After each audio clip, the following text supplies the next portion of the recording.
आपल्या सर्वांच्या ओळखीची असणारी किंवा आपल्याला सहज उपलब्ध होणारी ही कोरफड हिचे अनेक औषधी गुणधर्म आहेत.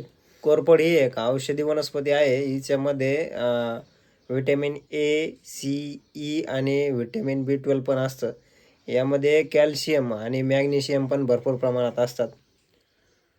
आपण रोज सकाळी 4 चमचे कोरफडचा रस घेतल्याने आपल्या शरीरातील डायबिटीज किंवा आपल्या शरीरात रक्तातील साखरेची पातळी ही कमी होते. कोरफड हे आपल्या शरीरातील रोगप्रतिकारशक्ती वाढवते आणि आपल्या शरीरात असणारे टॉक्झिन्स बाहेर काढण्यास पण मदत करते.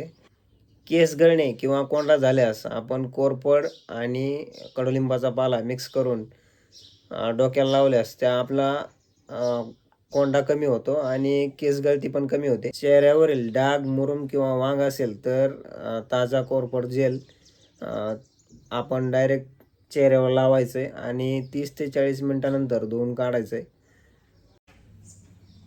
कान दुखत असल्यास किंवा कानामधून पू येत असेल तर कोरफडचा 2 थेंब रस आपण कानामध्ये टाकावा. दातातून रक्त येत असल्यास किंवा आपल्या तोंडाचा वास येत असेल तर कोरफड जेल आणि त्यामध्ये हळद मिक्स करून आपण हिरड्यांची मालिश करावी. अशाच आरोग्यदायी माहितीसाठी आरोग्य मंत्र सोबत राहा आणि शेअर करा त्यांना ज्यांना हे प्रॉब्लेम आहेत. धन्यवाद.